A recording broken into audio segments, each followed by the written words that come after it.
So introduction to linked list in C. A linked list is a data structure.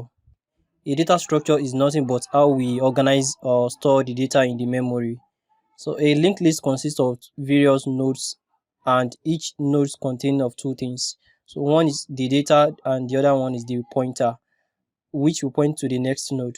So a linked list is basically have n number of nodes. So it can have any number of nodes, and each node is connected to its next with the help of the pointer. There are two types of linked list. We have singly linked list and we have doubly linked list. So, but as for now, we'll be discussing singly linked list. So in a singly linked list, we have a single pointer that will point to the next node, and therefore it will be called singly linked list. So, and in doubly linked list, we have two pointers. One pointer will be point to the next node, and another pointer will point to the previous node. That is why it's called doubly linked list. So one thing you also need to understand is that singly linked list can only be transferred forward. So you cannot go backward in singly linked list. You might not understand this, but you will understand this as we move further.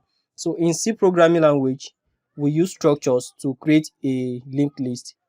The structure is a data type inside which we can define variables with different data types.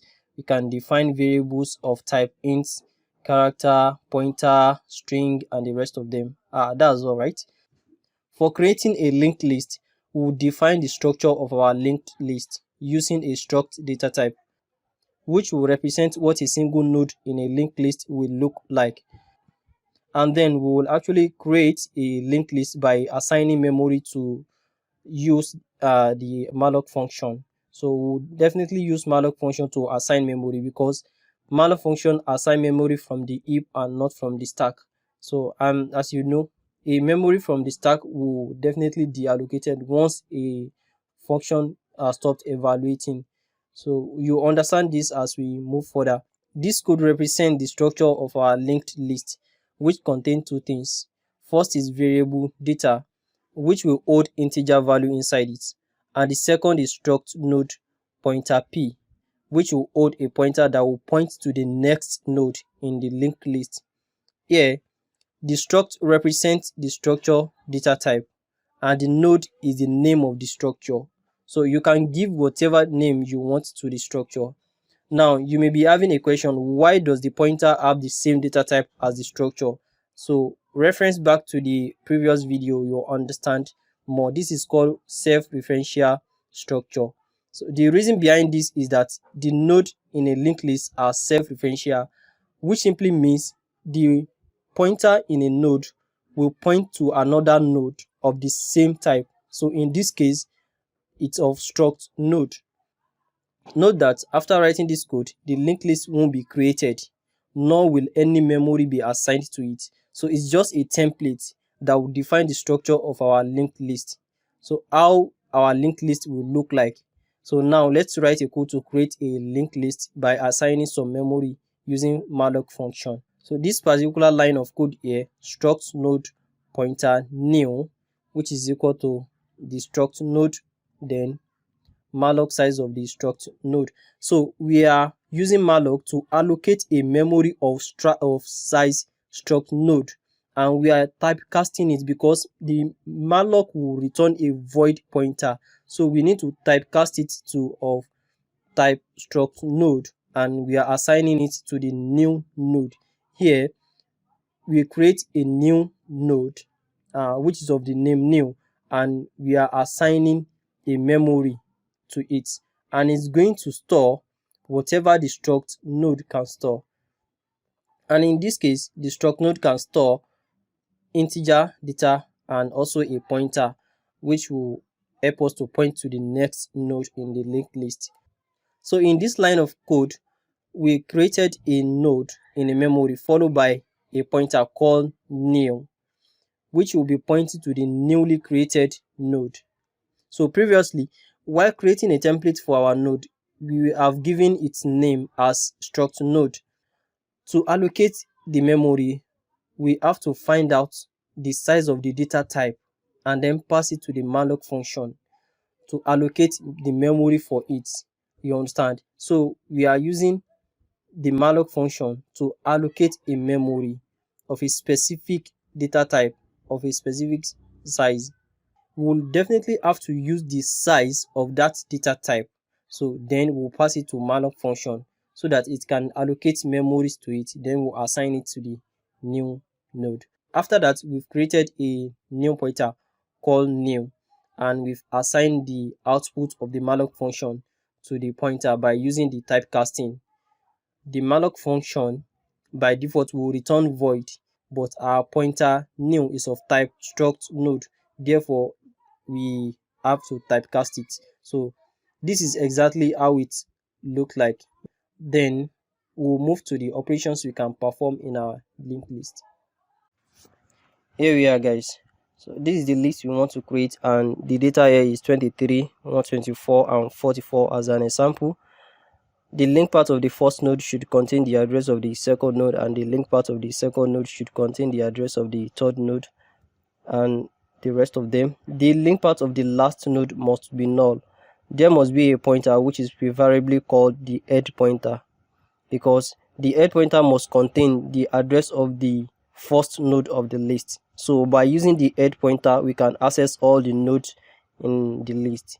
Now let's discuss how to create a node. To do that, we definitely need a template. This is our template right here, a structure that consists of data as well as the link part, which we can use to link one node to the next one. Now let's create a list. We firstly need to create a first node, the first node of the list, and here it is. In the main method, we call the malloc function to allocate a memory for this node. We don't just create a template, we need to allocate a memory for it as well. That's why I've passed this parameter right here, size of struct node. It's not a must to typecast the pointer. This is the head pointer, which is pointer to the first node of the list. Since we use malloc function to allocate a memory, the malloc will return the address of the memory it's just allocated, and we are storing it in the address in the head pointer. Here I assume that the address is 100. With this, we can use the head pointer to access the data and the link part of the node. The head pointer is accessing the data, and it's initialized it to 85, and we assign the null to the link part. Initially it's null, but later it can get updated. Now let's create another node. Here we are creating another node called ptr. So it's a struct node, it's of data type struct node, and we are using malloc to allocate a memory of size struct node to it as well. The malloc will as well return the address of the memory just allocated, and we are storing it in the ptr. We are accessing the data member of the second node, and we are assigning 43 to it, and we are accessing the link part, which is next, and we are assigning null to it. So with this, we've created the second node. Now we use head to point to the first node, and we are using ptr to point to the second node, and we've already assigned a particular value to the data member. The problem right here is how to link these two nodes together. So to get that, we'll use the head pointer, because the head pointer is a pointer pointing to the first node, and we can access the link part of the head pointer, so which is the next. So then head arrow next is equal to ptr. The ptr is a pointer pointing to the second node, so the ptr is storing the address of the second node. So we are now storing the address of the second node to the link part of the first node. Are you getting it? It's the same thing as head arrow next is equal to ptr, because the next is the link part of the first node, and we are assigning the address of the second node to it. So with this, we've linked the first node to the second node. Now we are good to go. Now let's create the third node called ptr2. So we've created the third node called ptr2 using the same malloc to allocate a memory of struct node size, and it's returning the address to the ptr2 of the same data type struct node. Then we are accessing the data member, and we are assigning 77 to it, and the link part, which is the next, and we are assigning null to it. We can also do the same thing we did earlier to assign the address of the third node to the second node. The pointer pointing to the second node is PTR because it's turning the address of the second node, so it can access the data member and the link part of the second node. Now we are using PTR next to access the link member of the second node, and we are assigning the value of PTR2, which is the address of the third node. Right here PTR next, which is the link part of the second node, is equal to PTR2, which is the address of the third node. So with this, we've linked the first node, the second node, and the third node together. We have created a singly linked list which can only transverse forward. Just like I said earlier, you see, you can only transverse it forward. The problem right here is, what if we want to create a linked list that will contain 100 nodes? We wouldn't want to initialize or declare 100 pointers. That is wasting of memory. With that, then we can solve it with this technique. Now we are using the PTR, which is the pointer pointing to the second node earlier, to also point to the third node. With that, we've saved our memory because we wouldn't have to really initialize the third pointer. We are just using 2 pointers. So how did we come about this? You've understand this first part where we use head to initialize the first node, and the PTR part where we use the PTR pointer to initialize the second node. Now we are using the same PTR again to store the address of the third node.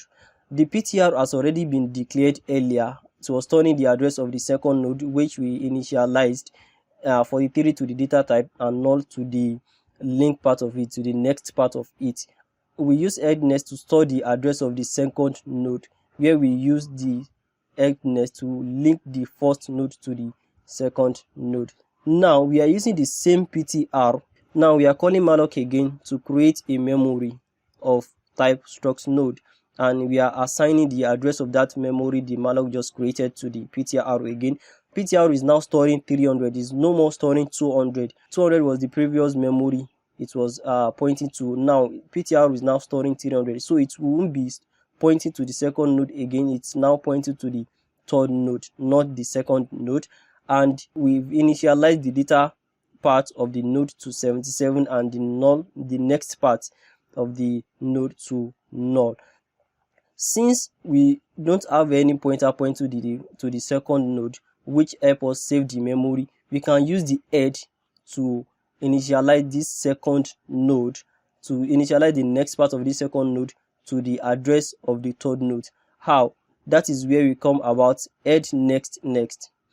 Head next right here is the second node, because head is the pointer pointing to the fourth node, right? So head data is the data of the first node. So head next is the address of the second node. Head next is the address of the second node, which is the PTR earlier. Head next has been storing the address of the second node. So with head, we can access the first and the second node easily. We can access the data of the second node as well as the link part of the second node.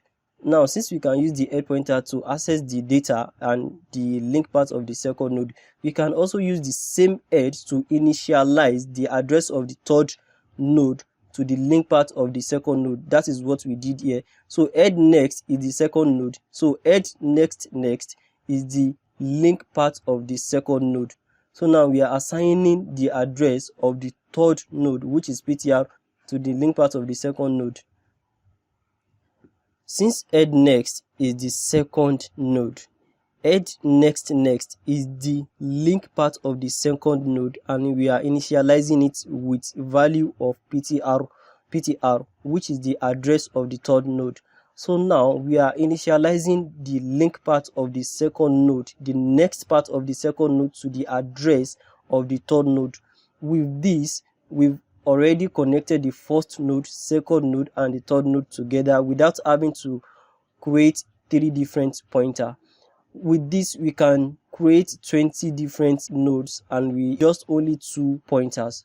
I think with this you've understood what singly linked is all about and how to create a singly linked. So we'll be explaining more operations on singly linked list in the subsequent videos, and I urge you to stay with me. And with this, I hope you understand that the best way to understand linked list is with pictorial representation. So I advise you to grab your pen and paper for everything you want to do on linked list. To first of all write the connection, to do your to solve your problem before you code.